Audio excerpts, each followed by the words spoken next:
So, and there's lots more, bro. You know, the Yeah. different vitamins, the B vitamins, the K, potassium, magnesium, and selenium, all these trace nutrients. So really, I feel like the CMOS should be sold as more as a natural full source of multivitamin. Okay. So would you say the things Dr. Seppi says, like outside of that, is true? Like the fact that you can cure cancer, No, AIDS with no, herbs. no, no. I Like, don't believe any of that shit that he says. Now, he might cure people, but that story that he says, "Oh, I prove it in court" and all that stuff, that's all bullshit, bro. You can look it up, right? he didn't win the he didn't- No. really. So Yeah, what happened? positive. So when you go and search, and you can go do this yourself, bro, go search the transcripts, right? He had two separate court cases. The first court case, right? It got sort of dismissed, or like something happened, I forget, but he didn't win it. It wasn't like they said, "Hey, you're good." But I think it got dismissed on a technicality. And the technicality that he used, right, was that they were charging him for prescribing medicine without a license, Yeah, right? And so what he said was, "I'm not prescribing medicine, I'm prescribing food. I'm giving food to people and they're eating the food. And so this isn't medicine." And so they couldn't really catch him on that, right? yeah, And then they got him on something else the next time. I think they changed it or whatever. And what ended up happening was, I don't think he got convicted, but he settled.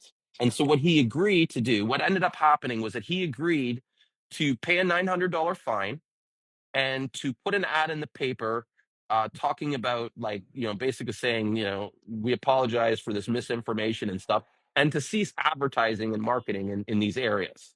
Now, yeah, you don't get told to do that kind of shit when you win a case. yeah. You don't pay who pays a fine on something that they won. Right. Yeah. So, you know what I mean? And that's the thing. The transcripts are there. You can't lie, because I got into an argument with something. That's how I found out about it. I got into an argument and I went into a huge, like, deep dive into the court, stuff, and I pulled up their transcripts from like the 80s and stuff. It was all written in typewriter and shit. Damn. So, but here's the thing. And that was another thing. And I don't want to throw shit on him, but I just want to kind of go into the stuff that I found that a lot of people don't know about him. You know what I Yeah, mean? Is that, at one point he was dealing with Michael Jackson and stuff. And he actually got ran out of Michael Jackson because, you know what I mean? They basically kind of said, like, they dealt with him for a while, and then they were kind of like, "Yeah, you know what? Thanks, guy. Get it, beat it." You know what I mean? Because he no wasn't way. really, yeah. And it talks about people in Michael Jackson's camp saying how this guy was kind of like a con man, and he was just trying to, like, jump on what, you know, be this healer, you know?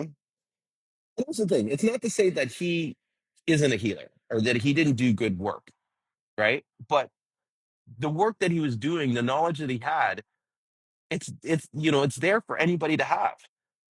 He didn't create that knowledge.